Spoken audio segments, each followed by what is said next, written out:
right, welcome to Motherhood Unfiltered, straight shots, no chasers. It's your girl, Brooke Ivy, and I got Dozier with us today. All right. Ladies and gentlemen. Okay, so we promised you we was gonna give it to you real rap raw. I had to bring my best friend Brooke Ivy back in for the Straight Shots No Chasers version of the first episode because it was giving slightly vanilla and we needed Rocky Road. Okay, so we're gonna bring her back in. I'm gonna peel back her edges and we finna get it popping. But first we always must start with a toast, a straight shot. Okay. Ain't no running this time, friend. Don't run for me, friend. All right, we're toasting to bald honesty.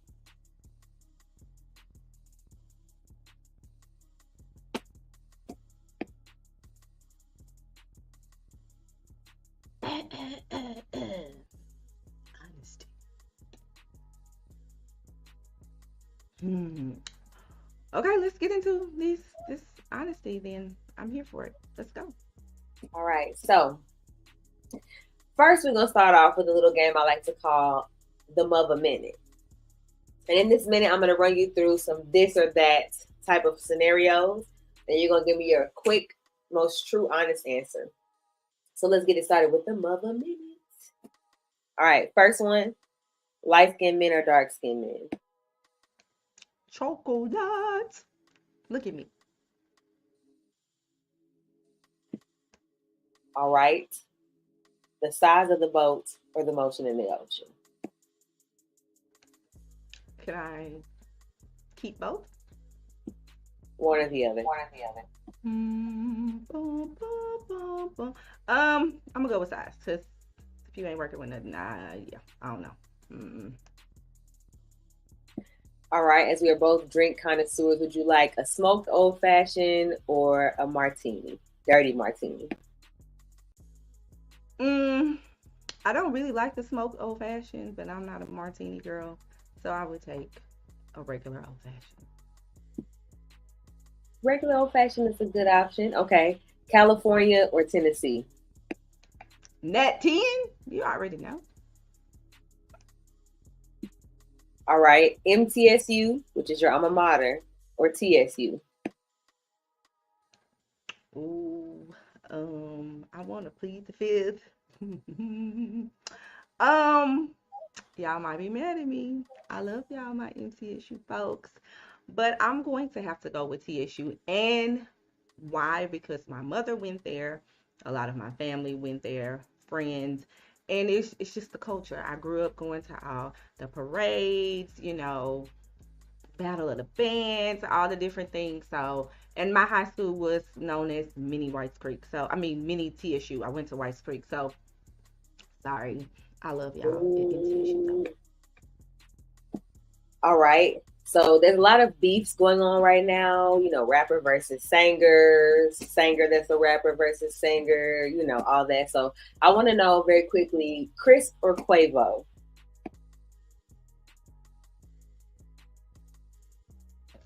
Um, I don't really get into all of the beef. But if I just have to pick one over who I like, it's gonna be Chris all day.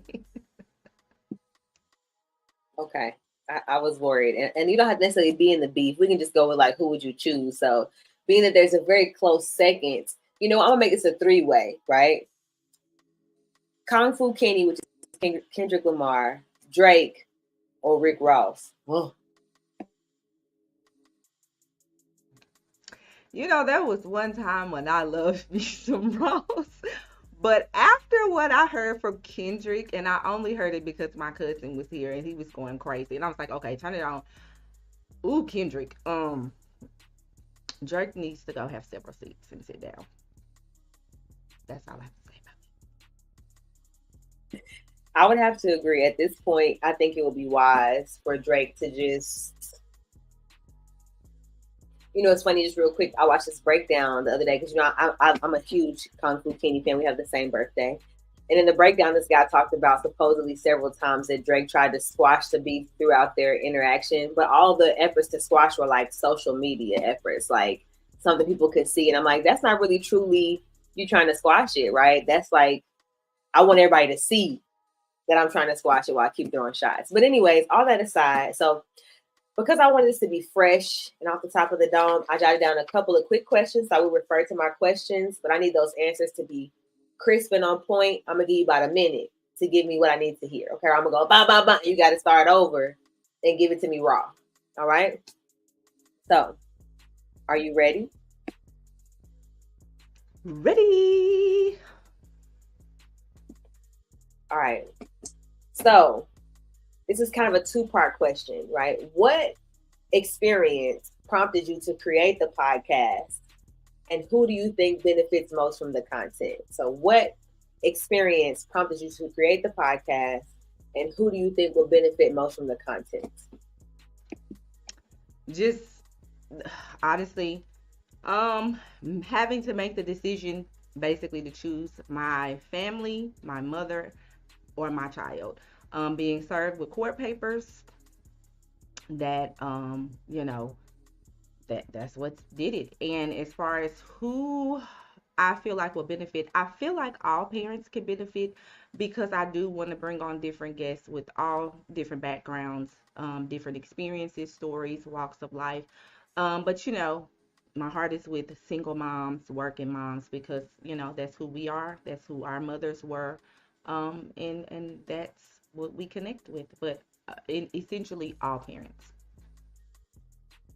So, when you say you were served with court papers, was this something that just hit you out of left field? Like you had the expectation for, because I think the viewers need like not a lot, but just a brief backstory that connects that thread. What caused this? You being served with court papers? What was it centered around? So, I had come to a point where, I felt it was necessary to make some changes. And, I spoke with my son's father about, you know, just the toll being away from family was taken on me. Financially, the strain. LA is very expensive and it just doesn't make sense for me for what I do. I do not have to live here. I'm not in entertainment or anything like that. I have no roots, um, anything tying me here other than this person and my child. So, it was a situation where I went to him, asking him, let's figure this out. It may not be the most ideal situation, but let's figure this out. Let's figure out how to make this work. Whether it be us all move to a state where we both can thrive and both can do the things that we're passionate about and what we love. But ultimately, it was supposed to be a two-part conversation. The two-part conversation was just a setup for the paper. So I was served, um, I was served with, a restraining order, to keep from moving out of the state with my son and with child custody orders. I can imagine that was just because you were going into it with a good natured intent, right? I can imagine that was an extreme blow to you, feeling like we can have a reasonable discussion about the matter and be able to move forward. Um, but so what I would ask is, prior to that, I assume you guys were already in separate spaces. So what was the transition like for you, going from a two-parent household to you being a single mother?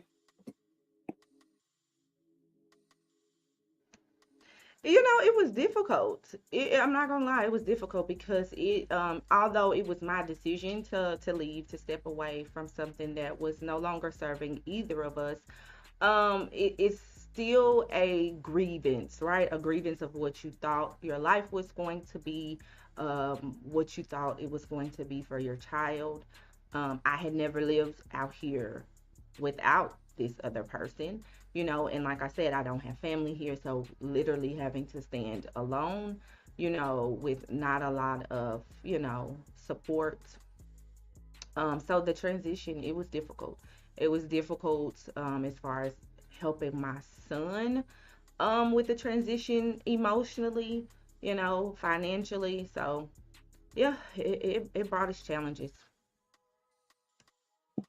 What do you feel like was the most noticeable effect for your son in regards to you two splitting up? What was the most noticeable like thing that you saw that it was really possibly difficult for him? Um, well, I think, because of the communication breakdown between us at the time, my son was being used as a messenger, technically. There were things I had to find out that were going on, dynamics changing in their household, um, where I'm giving things right on the spot and don't really know how to prepare my son for these changes because I just didn't have the information. So it was very hard trying to explain to him that no, mommy and daddy are not going to live in the same household anymore, because that came up, I mean, almost a full year after we had, separated into two households. Um, when I want to move back to the old house, when I want you and daddy to live together again, So, it was a big change for him, emotionally. It was difficult for him. And how would you say he's adjusting now? Do you feel like he's become more settled and has a better understanding that you guys can support him just as well together as you can apart?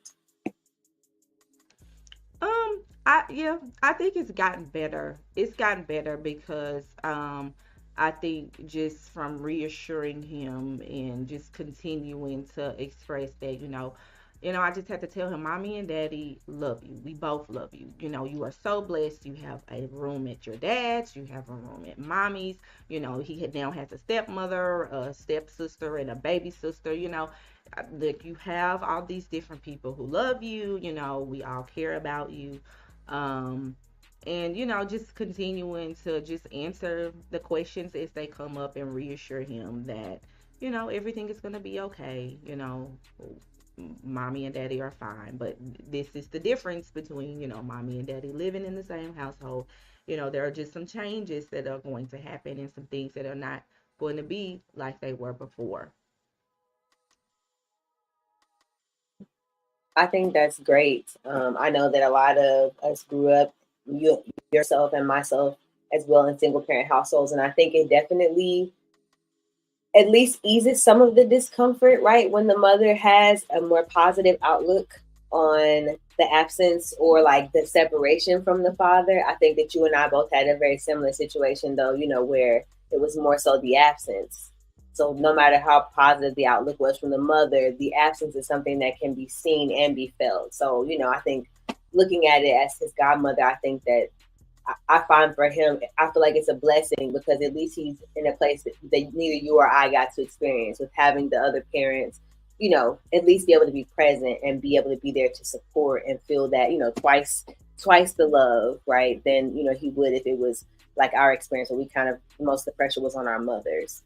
Do you feel like you can see that it'll be more beneficial to him, like a stark difference from what you experienced?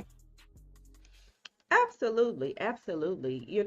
That's one thing I don't want. That was the one thing I wanted to stress is that I am not removing you from his life by wanting to be closer to my support system. Let's figure it out. I offered, even, maybe by the time he's, let me have him while he's small, full time with me, with whatever scheduling that we figure out as far as, the time he spends with you, summers, breaks, whatever that is. And then maybe by the time he's 10, we swap. Never wanted his dad to be absent from his life.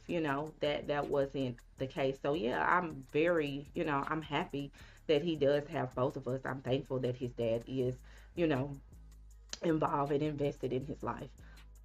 So yeah. So, what advice would you give um, single mothers after replaying like your rearing from a single mother? What advice would you give, being like, I guess twice removed from that situation? So the three things. So the first thing would I always stress, and it's probably going to sound cliche because I'm going to repeat it throughout, this podcast series. Self-care. It is so important for your children to see you loving on you, to see you taking care of yourself, to not only just see, mommy, tired, always busy, stressed out, working herself to the bone, but we really need to show our kids, hey, look, mommy's a person. I'm going to take care of me too. So I can then give you all that I have. And that includes going to therapy.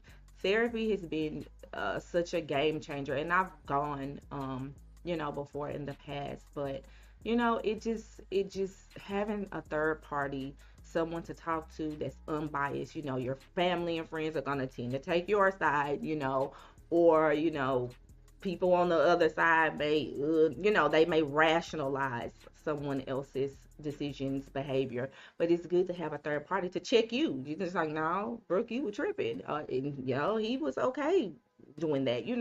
We all need, people like that that hold us accountable. Um, the next thing I would say is communicating with your kids. We grew up when in a time where with our parents and grandparents, it was like you speak when spoken to. You're a child, don't get out of line. Anytime we questioned, it was considered disrespect versus just us being inquisitive and wanting to have a better understanding of, okay, well, I know you don't want me to do this, but can you give me a little explanation as of why? Um, yeah, communication is key in any relationship, and our children, shouldn't be left out of that. Third, I would say, um, just validating your kids' emotions. We weren't allowed to emote. We were told, "What you crying for? You don't got nothing to cry for. You don't pay no bills. You ain't stressed out. You just a kid." But it's unrealistic to think that kids are going to always walk around happy and cheerful. That's not the case. We all go through a variety of emotions throughout the day, and our kids do too. So yeah, that would be my top three things. Okay, okay, okay. I definitely agree with for sure the ones that you mentioned. I feel like the last one kind of been like a two part in regards to like communicating in the child.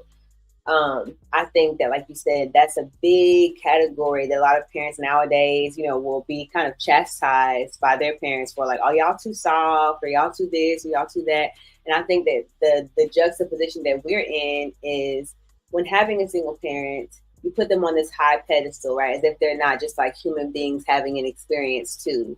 And so when they fall short, it's frustrating. But also then with your children, you have the beauty to realize like, oh wow, my mom was just going through these set of experiences. But then you have to mitigate being triggered yourself because you're trying to allow your child to have emotions that you weren't even allowed to have. So then, like, and something you're not talking about often is gauging how much, how little, how to respond when it's immense, right? How to help them.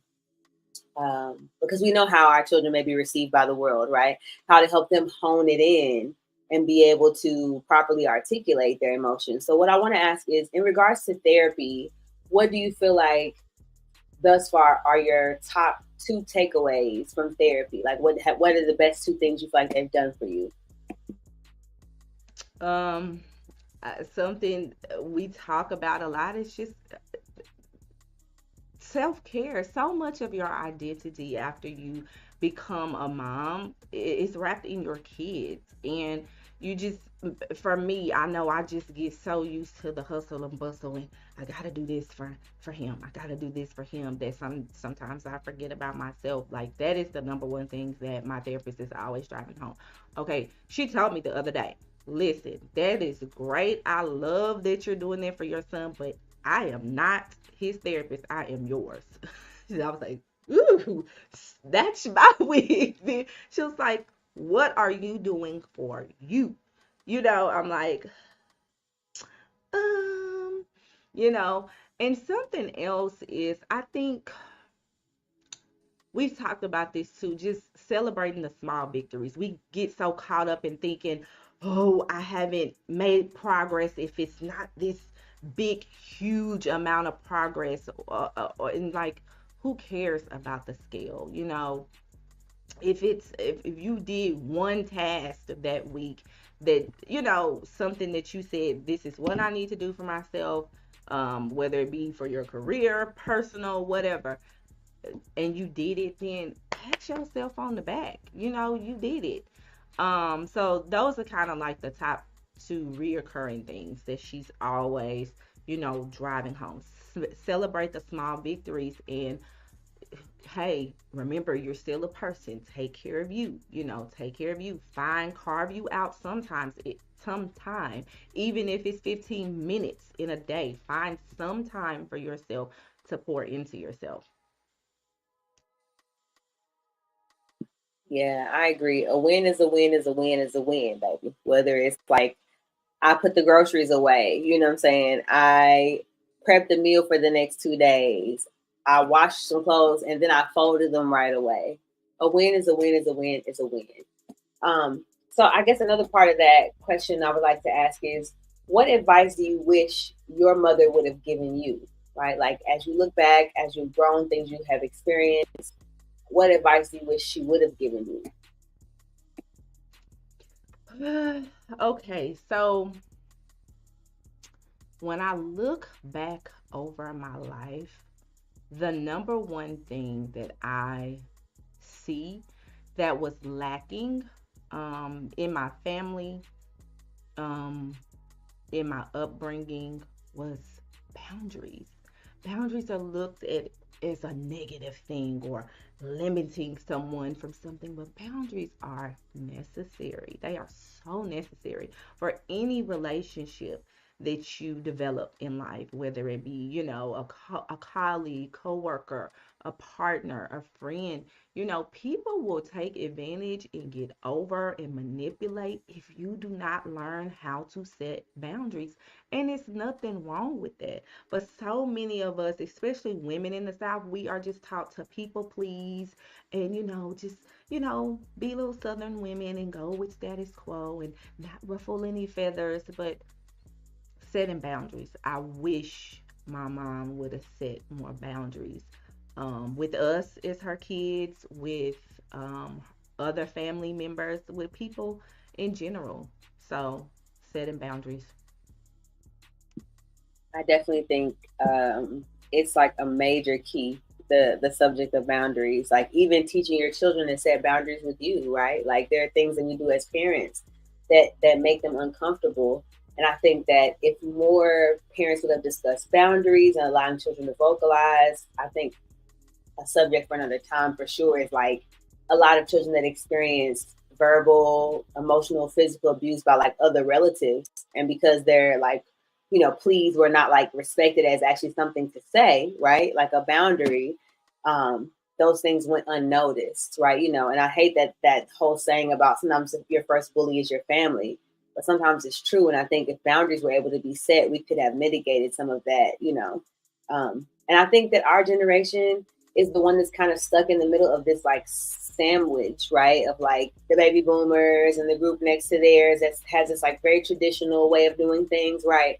And then the kids coming up now, they're like, forget the patriarchy, forget the everything, let's just do whatever. And we're in the middle, like, there's balance here, guys. Like, yes, everything can't be traditional, but everything can't be by the seat of our pants, right? Like, let's talk it out, guys, right? So I know that we have a very pivotal role, but it does put a lot of the weight, right? The pressure. Something we talk about a lot. A phrase that I always say between her and I is like, our ancestors had been running red lights, right, with handling business as far as their emotional, mental, physical well being, and we decided to stop it, but we have like the weight of 4, 5, 6 red lights on our back when we decided to put it to a halt. So the energy expended is heavy, you know. So definitely I think that some of us are having to create boundaries out of emergent need, out of necessity. But I think like once you catch your breath, you realize these were always needed anyway. They were always needed. So I have two bonus round questions. Okay, they're very to the point. They're very, I need, like, yeah, like I'm about to try to peel your wig a little bit, you know.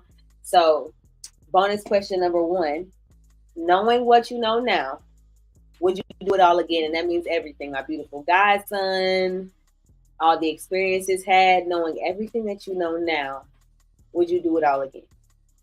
And there's no judgment in the answer. Are we saying life in California, life with this person? Can you clarify? The whole experience, the last 12 years. Know what you know now, from the time that you met your son's father forward, knowing what you know now, would you do it all again? Whew.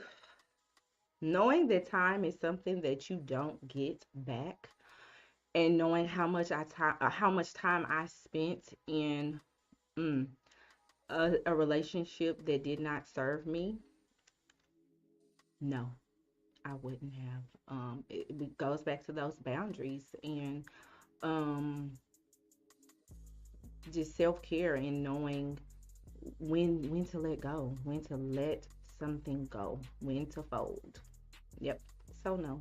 I love, and don't get me wrong, I absolutely adore everybody. Now, I'm pretty sure you can see my whole personal page that I post him more than anything. I love him more than anything in the world. So I don't want you to get my words twisted. I definitely do believe God put my son here for me to remember who I was and get the okay. No. Listen, God hung you over the banister like Big Red off of the Five Heartbeats did. It said, my business hours are from, what do you say, 9 to 5, Nights like this, I wish. His hair was,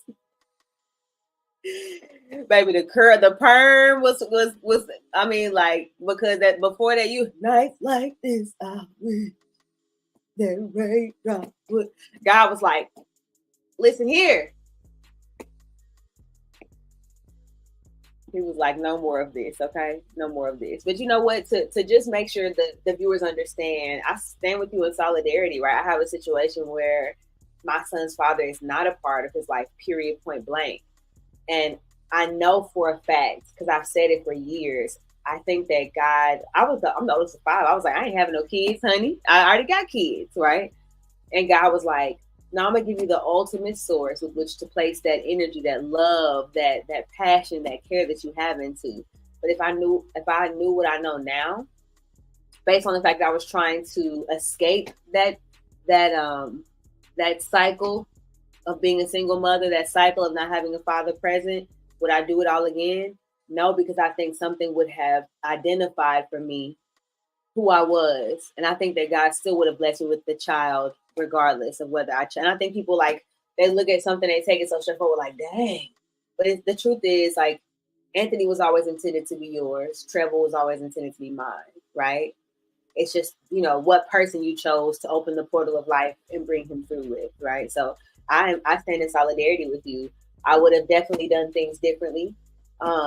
But I'm also grateful for the journey, because both of us taking that journey means that we are ameliorating some future trauma from our children's children, where we are, like, effectively, maybe we under some pressure now. My shoulders a little heavy, your shoulders a little heavy, right? But we are ameliorating, right, some of the pressure for those who are to come after. So if my job is to take on more pressure so that they can have a better life, I'm ready for the task. But so the next question I have for you is, where do you feel you went wrong, right? Or where, like, at what point were you like, when you look back, like, that was an opportunity, this was an opportunity? Give me 2 to 3 places where you're like, this was an opportunity. I mean, even before my beautiful godson got here, what were some opportunities, indicators that maybe if you that you missed the opportunity to separate yourself?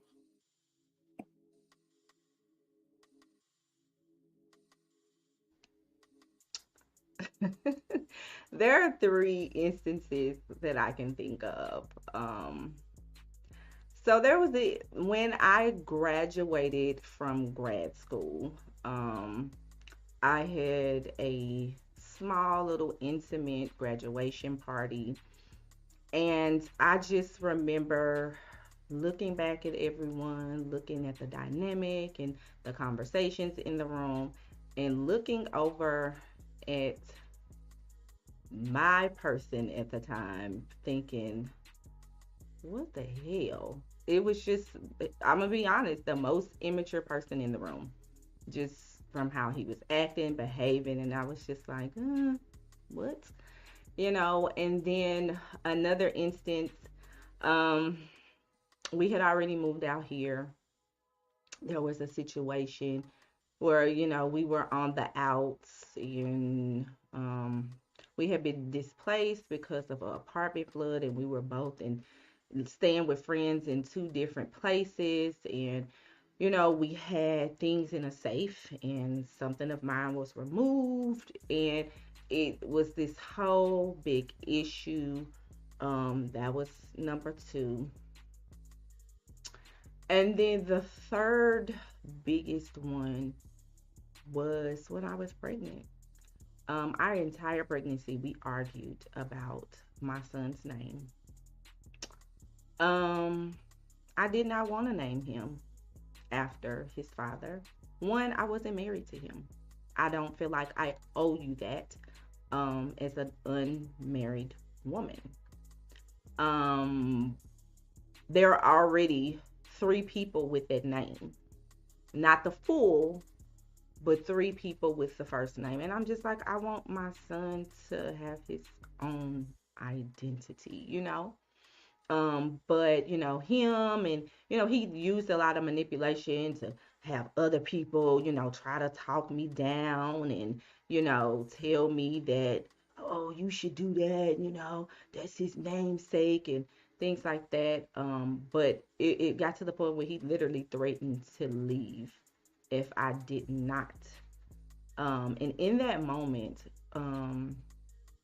when I caved, because I caved at the hospital, I was exhausted. After pushing my son out for 2 hours, after pushing for 2 hours, I could barely keep my eyes open. And when the lady came in there with the paper, I was just like, whatever. And I literally told him, because I'm doing this, I know you're going to think that you can control everything from this point out. And hit your girl is in there like, hello, hello, Holly, if you hear. So I just want to, before I respond to my friend, let everyone know out there, if you're expecting, you can take your child home from the hospital without a name. Most people don't know that. You can name your child a month later, 2 months later, right? There are things we have been taught and been told by society that like we just don't all have all the data for. But as a person who was standing by, that was very, like I was hurt on your behalf, right? Because I think that that's something that there should have been a balance for, right? Because I do understand legacy and lineage and things like that, but I also understand the sheer magnitude of what a woman's body goes through to create, obviously with the man's help, right, initially, but to carry and bring forth a child is huge. And like you said, because you weren't married, I think that should have been, a reasonable request. Like it could have been his middle name, And and he that chose is his what was first on name. the table. That's what was on the table. I was totally down for giving him, making his first name now his middle name. Funny story. I haven't really shared this with anyone, but hey, we're here. It's unfiltered. My son recently came to me and said, "Mommy, who named me?" I said, "Well, um, I said, your dad, that's your dad's name, so your daddy really wanted you to have that name." He was like, "I don't like it." I was like, "Well, clutch my pearl." It took, because nothing, I don't know. Kids come out of nowhere and just, it's like, I'm thinking, where did this come from? What did you, and this was recent, and it wasn't even, previous times. And I kind of, I paused for a second, and I was like, well, mommy did have another name that she liked for you, but we went with your dad's name. And he was like, well, what was it? I said, it was Grayson. I liked Grayson. And then I was gonna make your middle name your name now. And he said, "Oh, I like that, Mom. Like Grace." I said, "What?" I didn't even think because I his nickname would have been Gray, you know. But he said Grace. He said, Grace, because that's like something good. I said, hmm. I said, I never thought about it that way, Anthony. I said, but I like that. So who knows, where that came from, but it was just interesting. It was very interesting. You know what I will say is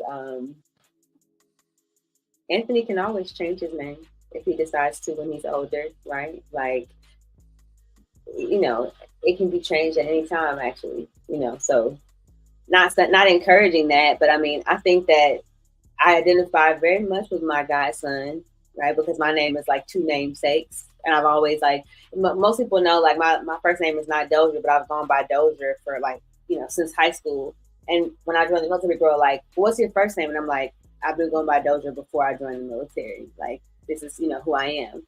And obviously, I can't be Dozier, but you know what I'm saying? Like, when I asked my parents, I forget what age I was because in class, everyone, there were like several girls that had the same name. And so whenever they would call my name, everyone would turn and then the teacher would have to delineate who she was speaking to. And I was just like, I understand the purpose of a namesake, right? I was named after both my grandmothers, one of which was deceased at the time and one of which is deceased now. And so I do understand the beauty in carrying on a name. But I think when I look at everything, it's not really fitting of who I am, the name that I was given, right? It doesn't embody who I am, right? And I think that Dozier, which is my last name, um, it fits me just fine, right? So I completely understand that, and maybe one day he'll choose, to change his name if he wants to. Yeah, I find that interesting. Just to piggyback off of that, it's another friend of ours. That we were talking about names and things like that. And her name that her mother gave her, she's just like, I totally do not identify with that. She's like, I don't look like it. I don't, when you look at that name, you don't see me. But the name that she goes by, um, is such a beautiful name and it's so sunny. It's so fitting to her personality, her aura, her spirit. Like, I'm like, oh, yes, you're right. And um, I can say my mom, I love my name. I think my grandma and my mom named me. I can't remember who gave which name, but I love Brooke Ivy. It's so fitting. I feel like it goes together well. I think in general, my mom did a good job at like naming. My sisters do have more traditional names, but it was the 70s. It was the time, but they're still, I think they still both flow very nicely. So yeah, I mean, not that I'm gonna encourage my son, but I'm gonna support him in his decisions. I mean, that's nothing that would hurt anything, and if that's what he wanted to do one day, hey, I'm for it. So that's all I got for you, and I appreciate you for giving us, a straight shot, no chaser. For those who don't know, we tried this already, and she gave me vanilla answers, and so we came back and we said it's gonna be a no, and we're gonna have to give a little more sriracha, some what's that other good stuff called, like the chili paste that comes with like Mandarin or like Japanese inspired. I need a little bit more, with it. So I would like to ask you for your reflection over the whole conversation, over the whole last 12 years. If you could provide a summation reflection, what would that be? Um, oh Lord, me summarizing all of this. Um, I don't know if I could really summarize that, but what I can say is I am now to a point where I am trusting myself again, believing in myself again, and just looking forward to improving and adopting some new habits, some new routines, some new hobbies, and just really living to my fullest. I feel like over the past 12 years, I've had to dumb myself down or dial myself back for others to shine. And I will no longer do that. I will walk in my light again because remember, prior to that, we were planning fashion shows, we were modeling, we were dancing. I do none of those things anymore. And I really just had to stop and reflect. And like at one point, it's just like, who the hell are you? Like, I didn't even recognize myself anymore. So if I had to say anything, it's just, I have arrived again. I woke up and remembered who the hell I was and got the hell out of Dodge. That's it. Well, honey, we're glad to have you back, honey. Okay, welcome, welcome, welcome. Shit. And you know what? I want to issue a challenge for both of us because we've both been like teeter tottering on this whole dance thing. Before the end of the year, we both need to be in a dance class somewhere, whether it's beginners, hip hop, beginners ballet. Like dancing is something that we both love so much. Right. I miss ballet. Like I miss, and get back into fashion where we decide to, or not. Do a little photo shoot, little something. But I want to challenge us to something that's on our list, and you and I will talk about that before the end of 2024. We need to at least have made an attempt to to dip our toe back in the water. In the pond. I can agree to that. Yeah. Let's do it. Let's do it. We could even involve the boys now. Um Yeah, so that was it. I hope y'all feel like y'all know me a little better and got a little tea. But yeah, if you want to know anything else, or yeah, we might have to do a part three. Just let me know. Let your girl know. But like, share, comment, engage, interact, guys. Come on, give us some feedback. Where y'all at? But like, I am so excited about the next few episodes. Y'all are gonna be ooh, ooh, ooh, ooh. It's gonna be so good. So y'all stay tuned in, tap in. We out. Your girl has two more interviews to do this weekend, so pray for us, sister. Peace.